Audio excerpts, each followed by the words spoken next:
Hoje nós vamos... Domingo passado não deu para fazermos a atividade prática, né? Da nossa aula, e é sobre a questão dos princípios da hermenêutica, né? Ideia de leitura e interpretação da Bíblia. Eu vou dar uma revisada aqui e aí depois nós iremos para a nossa atividade prática, né? Então, pode colocar todos eles aí, Lucas, na tela. Então, lembrando, né? O princípio mais importante para se interpretar a Escritura é a própria Escritura, tá? Então, você vai ler um texto bíblico, nós vamos fazer isso daqui a pouco. Você vai ler um texto bíblico e você vai, então, vai ler esse texto e o seu trabalho é procurar em outras partes da Escritura aquele assunto, para que nessa procura, encontrando outro texto com o mesmo assunto, você consiga então extrair as informações e até mesmo a questão da aplicação, como nós veremos, tá? Então a regra para se interpretar a Escritura, essa é a mais importante, é a própria Escritura, tá? Então a Bíblia é a única regra infalível para interpretar a Bíblia. Então, quando você estiver lendo passagens difíceis, as passagens mais fáceis, não vai ser necessário aplicar essa regra. Apesar de que a gente aplica essa regra para tudo, né? Mas nas passagens mais fáceis, você talvez não tenha tanta necessidade de consultar outros textos para entender o que leu. Mas quando surgirem passagens difíceis, aí sim. Aí só um detalhe. Quando você lê um texto, eu vou dar um exemplo aqui, né? Então, Paulo escrevendo aos Coríntios, falando sobre a doutrina da ressurreição, então tinha gente lá defendendo que não havia ressurreição, né? Os inimigos da fé. E aí Paulo disse assim: então, se não há ressurreição, o que é que nós vamos fazer com aqueles que se batizam pelos mortos? Essa é uma passagem difícil. O que é o batismo dos mortos? Então você vai pegar, por exemplo, esse texto e vai aplicar esse princípio. A Bíblia interpreta a própria Bíblia. Qual é o primeiro lugar que você vai consultar? É a Bíblia. Mas dentro da Bíblia, qual é o primeiro lugar que você vai consultar? Vamos lá.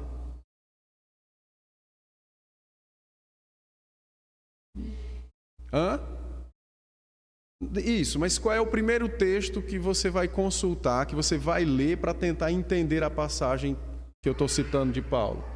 Oi?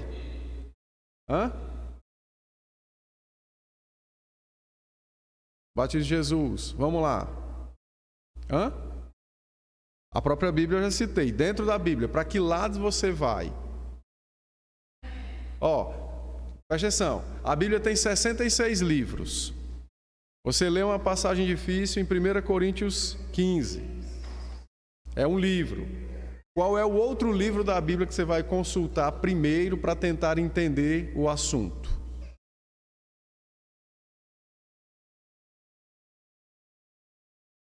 Tá. Beleza. Mais alguém se arrisca?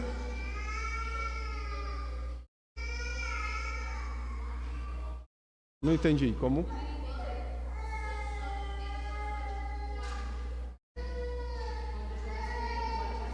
Tá. Muito bem. Então veja um detalhe. Vocês estão no caminho certo, mas a pontaria ainda está precisando melhorar. Que é o seguinte: todo mundo focou no batismo, não está errado. Focar na ressurreição, não está errado. Mas, se eu li um texto de Paulo e a passagem é difícil, então o primeiro lugar que eu devo procurar passagens que tragam luz sobre aquele texto são os escritos paulinos. É o primeiro caminho. Os escritos paulinos. Paulo escreveu 13 cartas. Então você vai fazer uma pesquisa sobre o assunto nas 13 cartas. Das 13 cartas, pastor, qual é a primeira que eu começo? O próprio livro. 1 aos Coríntios. Essa é a regra para se interpretar passagens difíceis. A Bíblia interpreta a própria Bíblia, mas dentro da Bíblia, por onde eu começo? Eu começo pelo texto do próprio autor. Tá? Então, eu vou ler 1 Coríntios de novo e tentar ver se tem algum assunto ali que jogue luz sobre aquilo. Depois eu leio 2 Coríntios, porque está próxima e a carta é escrita para a mesma igreja. Depois disso eu leio as outras 11 cartas, né, tentando entender, procurar o que é que Paulo fala sobre a referência lá à questão do batismo dos mortos. Aí veja, você vai dizer assim, pastor, mas não tem nenhum lugar na Bíblia outra passagem de batismo dos mortos. É verdade. Então como é que eu vou entender esse texto? Então é aí que entra a nossa interpretação. Então lembra que Jesus falou que um homem encontrou uma pérola de grande valor, aí ele deixou ela escondida e vendeu o que tinha e comprou o terreno para escavar e encontrar a pérola? Pois é, a pérola é o Evangelho. E o terreno que o homem comprou? Então você vai escavar. A pérola está aqui. Aqui é a preciosidade. Então você vai pegar lá e vai ler os textos de Paulo. Pesquisou, procurou e tal. Não tem nenhuma referência direta, porque Paulo não falou mais de batismo dos mortos em nenhum outro local. Então você vai fazer o quê? Então aí você vai agora entender o capítulo todo que Paulo colocou essa expressão. No capítulo que Paulo tratou sobre essa expressão, ele estava falando sobre o quê? Ele estava falando de batismo mesmo, o sacramento batismal. Ele estava falando sobre o quê? Ele estava falando sobre ressurreição. Então essa expressão, ela deve ter alguma ligação com a ressurreição. Então aí agora eu vou ler tudo de Paulo, nessa perspectiva da ressurreição, e vou andar em outros textos bíblicos que tratem sobre a doutrina da ressurreição, para que jogue luz. Existem passagens que serão muito difíceis mesmo, que vão dar muito trabalho. Então, depois de você fazer esse primeiro caminho, então você recorre aos auxiliares, os comentaristas. Por quê? Porque são pessoas que têm acesso a outras fontes que vocês não têm. Então, eles certamente investigaram o texto no texto grego, verificaram a parte lá gramatical, as mais possíveis traduções daquela palavra, se é uma palavra derivada ou não, o que significava essa ideia de batismo dos mortos no contexto de 1 Coríntios. Mas isso aí é um trabalho mais profundo. Então, nós vamos subir nos ombros daqueles que já trabalharam estas coisas, para que de lá nós consigamos enxergar mais longe. Estão entendendo a lógica de como a gente deve interpretar a Escritura? Beleza, mas o primeiro trabalho é seu como crente e seu como leitor. Por que é seu?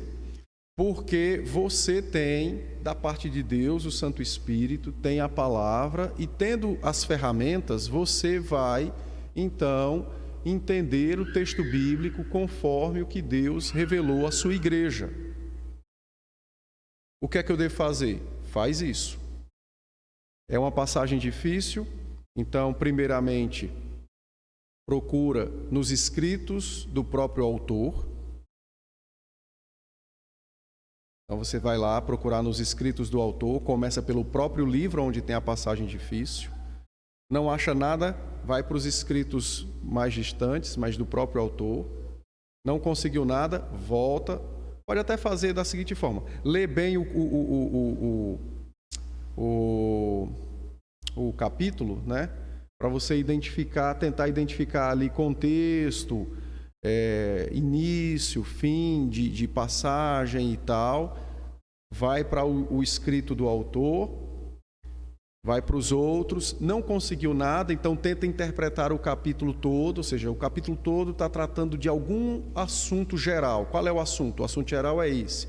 Identificou o assunto, aí você percorre toda a Escritura estudando aquele assunto, para que te jogue luz sobre aquele capítulo e aquele versículo, aquela passagem em especial ali.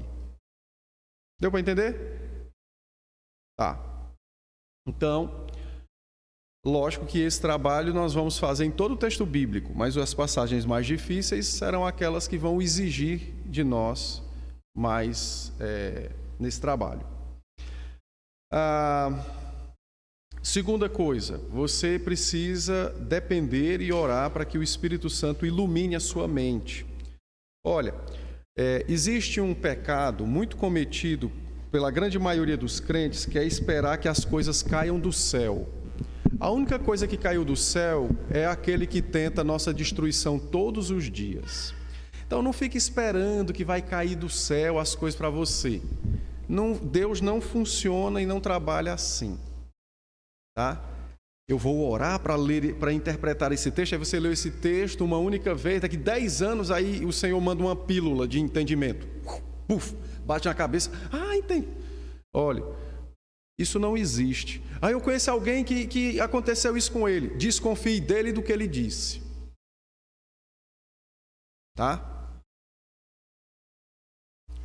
O apóstolo Paulo, que era um indivíduo que conhecia o Antigo Testamento de trás para frente, passou 3 anos estudando e nós queremos entender as coisas sem estudar nada. Isso não existe, esse negócio de vem uma pílula milagrosa de conhecimento e Deus manda igual um raio, né? Igual o Zeus. Vou mandar esse raiozinho para ele. Tuf, na cabeça. Agora eu entendi. Não vai acontecer.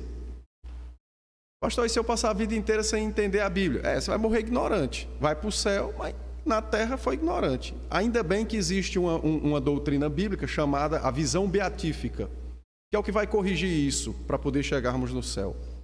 Mas isso é outro assunto. Então,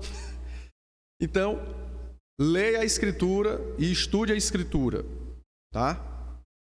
Dependa do Espírito. A sua oração não é para que o Espírito faça o seu trabalho. A sua oração é para que o Espírito, graciosamente, porque o Espírito, ele é o intérprete por excelência da Escritura, porque ele é o autor da Escritura no coração dos autores bíblicos, não é? Ele é o autor, então ele sabe porque disse, quando disse, como disse, em que circunstância disse, qual é o propósito disso naquele momento e na igreja ao longo das eras. Então a sua oração é para que o Espírito abençoe o seu trabalho.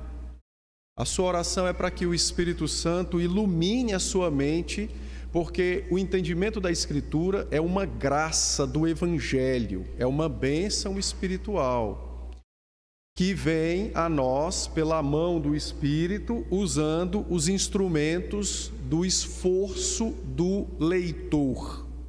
Lembra que leitor aqui eu estou me referindo aos crentes, tá? Então a sua oração é: Senhor, dá-me graça, eu vou ler a Tua palavra e eu preciso entender pelo menos, não é? Eu sei que talvez eu não compreenda tudo que está no texto, e fique em paz, você não é o único a não compreender tudo, não é? Mas eu quero iniciar, não é, a minha jornada na interpretação bíblica. Então dê-me graça para entender o texto e tal. E aí você vai ler o texto, não entendeu, procurou outras passagens, não entendeu, continue orando por aquele texto, continue trabalhando naquele texto. Mesmo que você faça a sua leitura sequenciada da Escritura, teve um texto que chamou mais atenção, não o passar, mantenha ele ali e vá trabalhando. Lê uma versão bíblica. Então você está lendo aqui a versão, a nossa é a Almeida Revista e Atualizada. Pega uma corrigida fiel, aí dá uma lidinha, às vezes tem uma palavra diferente que foi traduzida, né? Então tenha mais de uma Bíblia na sua casa. e de uma versão, e mais de uma versão da Escritura. Tem uma Bíblia de estudo na sua casa. Então você vai se utilizar do trabalho de crentes como você, mas que trabalham só nessa área, para você poder ir mais longe na sua devocional particular. Então tem uma Bíblia de Genebra na sua casa. Pastor, eu quero comprar a Bíblia de estudo Maranata. Não recomendo, porque eu não sei, não conheço, eu não sei quem escreveu, não sei o que é que está lá dentro. Eu sei que o texto bíblico é o texto bíblico, mas o que o cara comentou eu não sei, então não compre. Eu não recomendo, não sei o que é. Não, essa é a Bíblia de estudo do pastor Francisco Antônio Carlos do Amaral. É um grande youtuber, o problema é dele. Eu não sei o que está lá dentro. Eu só vou indicar o que eu sei e o que presta e o que tem séculos de atestado de confiança. Então, isso eu sei.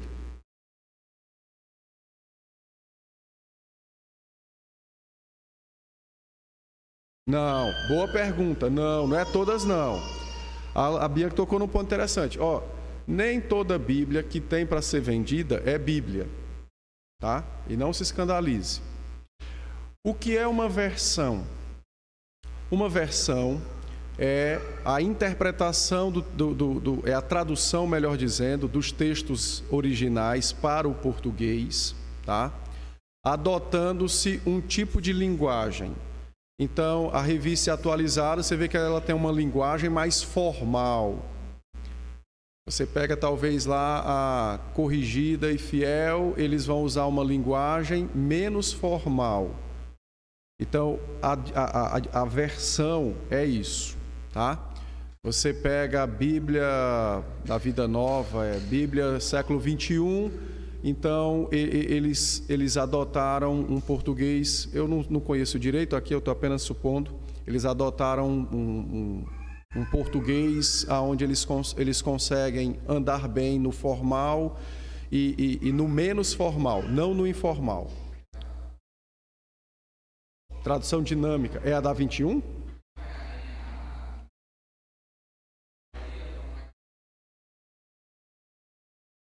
Então.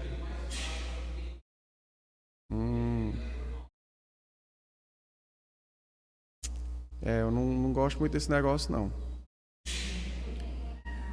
Eu não conheço o texto dela.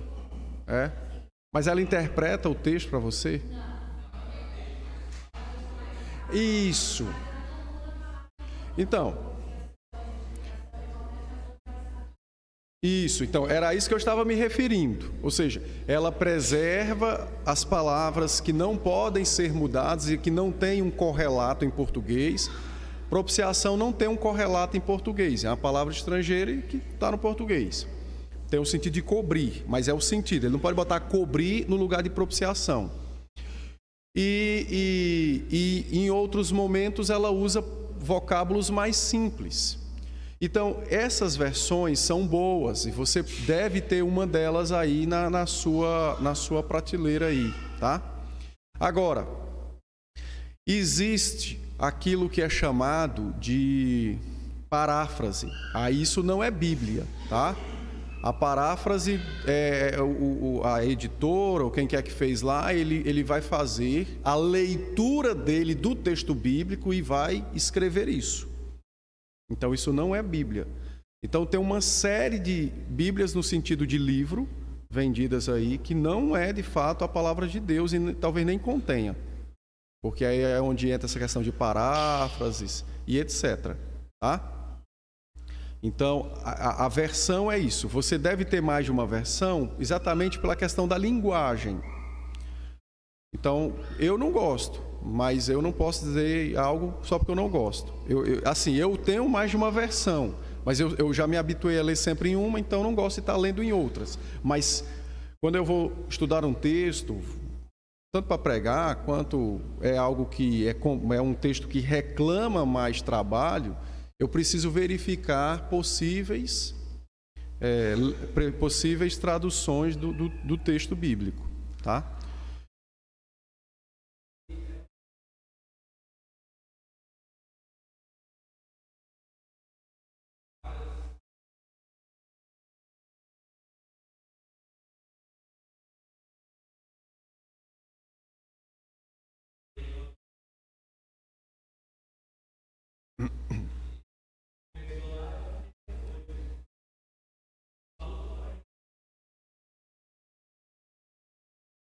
É. Então, apesar de que até eles mesmos, eu não sei os muçulmanos, mas os judeus estão mudando. Eles assim, estão mudando no sentido de traduzir a Torá para o idioma onde eles estão, para tentar facilitar o ingresso de pessoas. Mas as versões não são problemas. O problema além dos leitores, né? Além dos leitores, tem versões que são...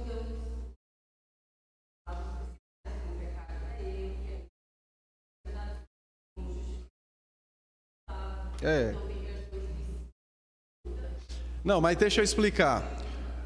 O problema não são as versões. As versões, elas passaram a existir por uma necessidade real, e no início elas eram extremamente muito bem feitas. Qual é o problema? Foi o desvio. Quer queira, quer não, a sociedade bíblica, ela é uma empresa que vende um produto e precisa viver. Então aí começou a fazer bíblias para vários tipos, para vários ramos. Então você pega a Bíblia do adolescente, Bíblia do jovem. Então aí tem uma versão ali, usando às vezes palavras que descaracterizam algumas coisas, como a Neuma citou. Não é pecado, é erro. Então é isso. E não só ela, outras agências também fazem isso. Então esse é o problema. A versão não é o problema. Porque como a língua está sempre mudando, então você precisa sempre ir atualizando. A língua não é estática, né? Ela é dinâmica. Então, às vezes, palavras caem no desuso e surge outra que é igual no mesmo sentido. Então, vale a pena sempre essa questão.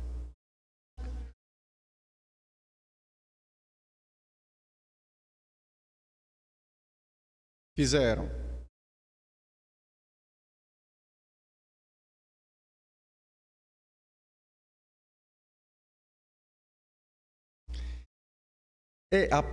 Eu creio que essa parte mais técnica da língua não vai mudar tanto, mas o problema com essas versões assim mais direcionadas é com a linguagem, a escolha dos vocábulos. Então vamos supor que a equipe que está lá produzindo uma versão, vamos pensar aí, vamos pensar num grupo aí. Então, a equipe que está lá pensando nesse grupo, ela quer usar o máximo possível para despertar. Eu não estou dizendo que o pessoal tem má fé, não, tá?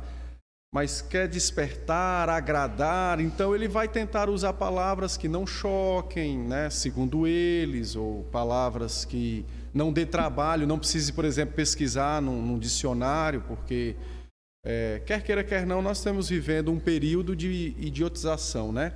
Então, tudo está sendo muito fácil. Então, não, essa palavra aqui,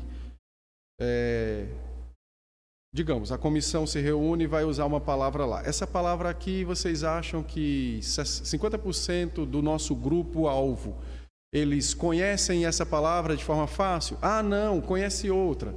Então, infelizmente é isso. Mas isso, eu digo, se a gente tiver um cuidado só de conhecer por alto, para não comprar e não usar, você não vai ter problema nenhum.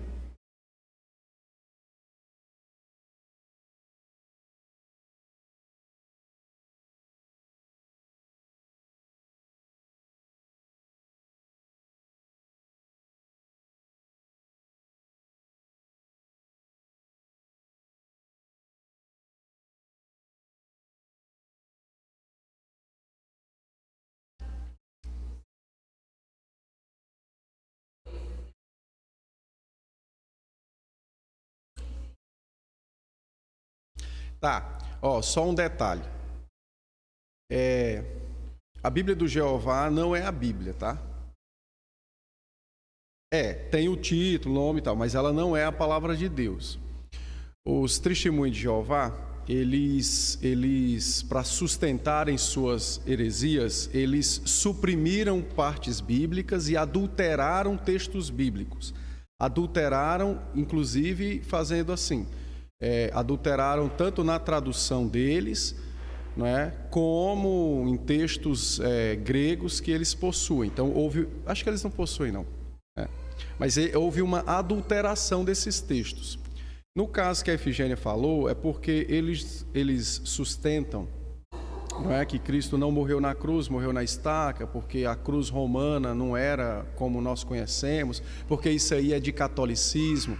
Então entra aquela neura de achar que o mundo começou no dia que eles surgiram. Então a Bíblia deles a gente não considera como Bíblia, porque ela tem mudanças no texto, ela tem coisas que foram tiradas, outras coisas foram adulteradas mesmo. É diferente de uma tradução assim. Vou dar um exemplo. Vou pegar aí o exemplo aí da expiação, não é? Então, expiação é uma palavra bem antiga, ela tem um significado forte, precisa às vezes de um dicionário. Que palavra a gente poderia substituir por expiar? Limpar, lavar. Então vamos botar assim. Então o sangue de Jesus esponjou uma pessoa. Isso é um erro de versão, que aí é um erro de tradução. Mas no caso deles lá foram mudanças drásticas mesmo, tá? Mas muito bem lembrado, Efigênia. Então a Bíblia deles, dos Mormons, os adventistas, não são, de fato, não é a palavra como nós temos, né? Mas bem lembrado.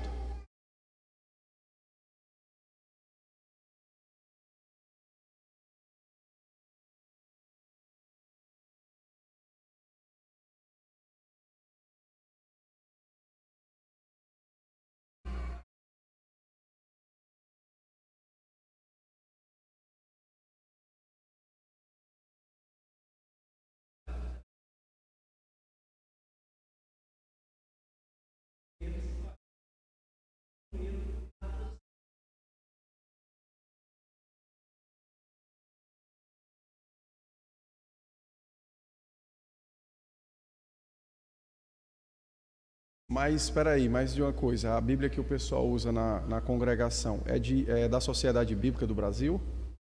Não. Não. Tá. Espera aí. Então o erro está aí.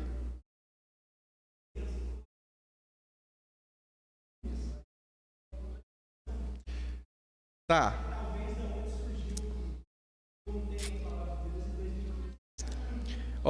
Então, veja, o que o LED colocou e o que a Efigênia colocou é extremamente importante para nós. Veja, a nossa editora, a nossa igreja tem uma editora. E a Bíblia que você compra da nossa editora, você vai ver lá que ela tem lá Editora Cultura Cristã e Sociedade Bíblica do Brasil. Então, assim, o grande problema dos grupos sectários, dos grupos que saíram, né, que se dividiram, né, das igrejas tradicionais, como a Congregação Cristã, Testemunho de Jeová, Mormons e tudo mais, é porque eles fizeram o seguinte: eles conceberam que todo o restante estava perdido, então eles montaram de forma única e particular tanto um modelo de interpretação como suas próprias doutrinas. E aí, muitas vezes, para sustentar a sua doutrina dentro da sua denominação, então, quando a pessoa vai traduzir, por exemplo, nesse caso, um texto bíblico, ele não vai colocar algo conflitante com o que ele crê, ele vai colocar algo que afirme o que ele crê. Foi por isso que os católicos inseriram na Contra-Reforma, no Concílio de Trento, de 1545 até 62, os acréscimos que existem hoje na Bíblia Católica. Judite, Androgênia, sei lá mais quem. Por quê? Porque esses textos sustentam as doutrinas que foram apontadas na Reforma como heréticas. Oração pelos mortos, a questão da indulgência, o sacramentalismo de objetos. Mas aí eles sustentaram fazendo os acréscimos. Então, infelizmente, funciona assim. Quer sustentar o seu erro, você se separa do resto do mundo e você cria o seu mundo para sustentar o seu erro. Então, lá é por isso. É como a torre de vigia dos Testemunhos de Jeová. Eles é quem tem a interpretação deles, o texto deles. Aí não é uma versão. Não, aí não é uma versão. Aí é outra Bíblia.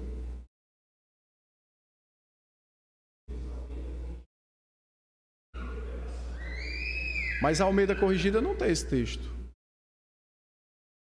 Qual é o texto? É o texto de João, né?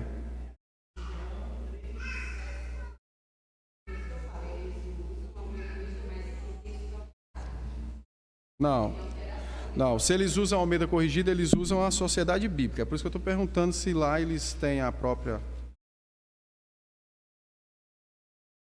Mas às vezes a editora só de livros, mas não como no caso do Testemunho de Jeová, que a Bíblia é produzida por eles.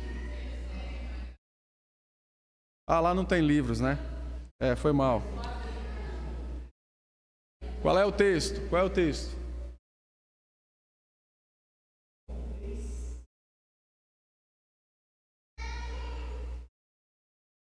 Ah, tá, João 3,8. 1 João 3,8.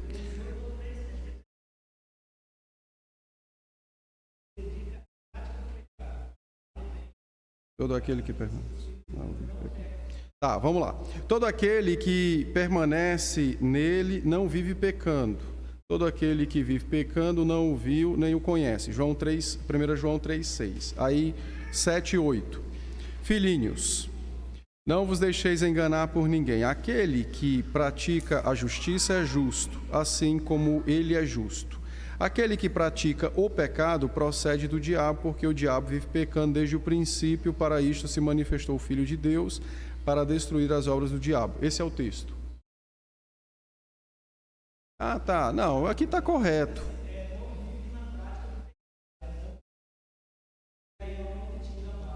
Não, mas o João 3,6 é de fato, não vive pecando.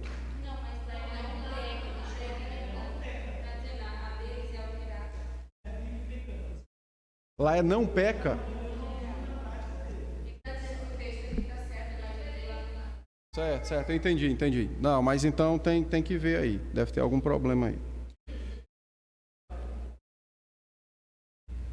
É, só se eles editaram. Fizeram. Eu não duvido de ter mudanças, não, tá? Tem uma grande. Eu não vou mexer aqui, não, que vai dar trabalho e vai fugir o que eu quero fazer. Tem uma grande editora no Brasil que ela mexeu num livro. Porque o autor do livro, ela queria o livro, queria o material, mas quando chegou numa passagem bíblica, eu vou contar só o milagre e vocês adivinham o santo. Os comentários de Matthew Henry. Matthew Henry, para quem não sabe, é um puritano de 1600, 1500 e alguma coisa, sei lá, acho. Século XVI. Eu acho, tenho que conferir. E Matthew Henry, um puritano, presbiteriano. Então, quando ele vai tratar texto sobre batismo, né? Quando tem esses textos que ele interpreta e diz, olha, aqui a doutrina, isso nos leva à doutrina do batismo infantil, por exemplo. Aí a editora que publicou o livro mudou. Em inglês está outra coisa. Então isso aí chama-se desonestidade intelectual. Por quê? Porque a editora crê em algo, então ela fez uma mudança. Ela teve reclamações. Diga-se de passagem, não, eu vou contar só esse santo, tá bom. Muito santo dá problema. Senão vocês não vão... Muito milagre pode empanzinar. Deixa eu ver aqui, ok.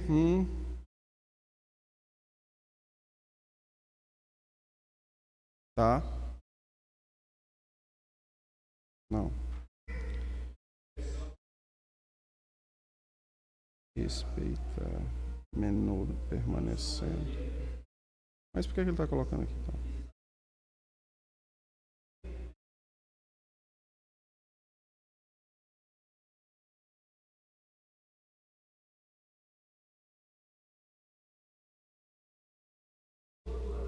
menor.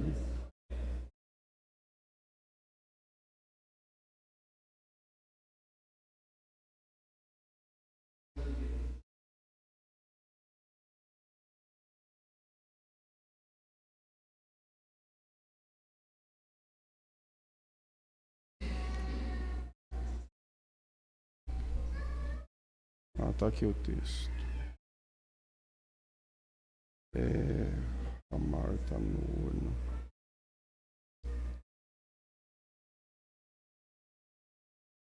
Tá. Esse texto aí nós vamos trabalhar ele outra hora. Vamos andar nele.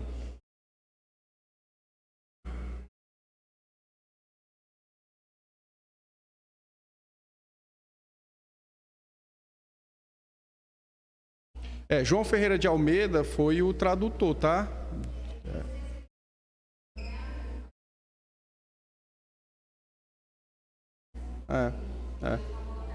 Mas todo o texto em português, com exceção dos católicos, é de João Ferreira de Almeida, tá? Foi o primeiro pastor que traduziu o texto bíblico para o português. Tá.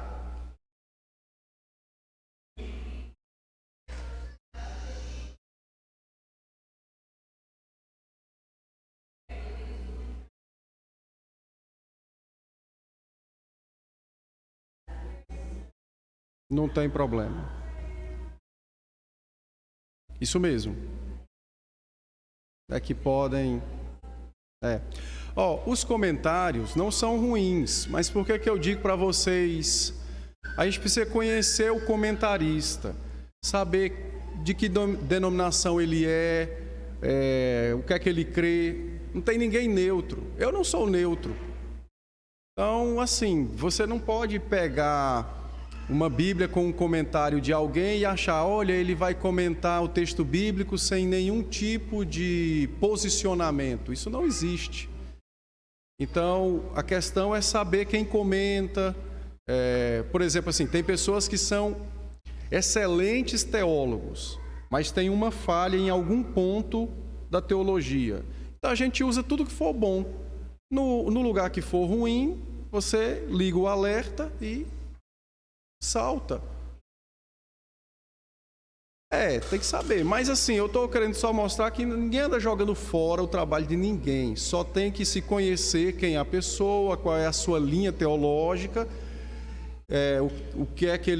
como é que ele se pronuncia acerca de tal assunto, por exemplo, ou tal, e aí beleza. Sabendo disso, então, se aquilo for correto, a colocação dele, tranquilo. Não sendo, você liga o alerta para saltar nesses comentários, entende? Isso tanto faz para pastor presbiteriano, batista, quem quer que seja.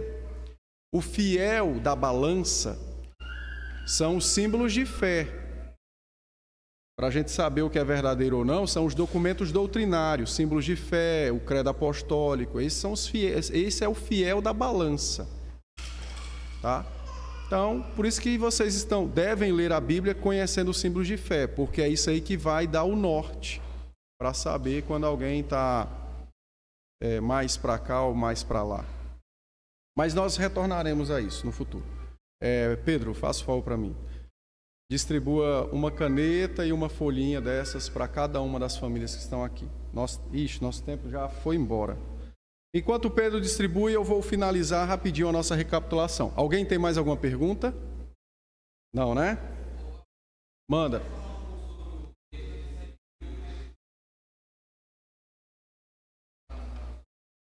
Tá.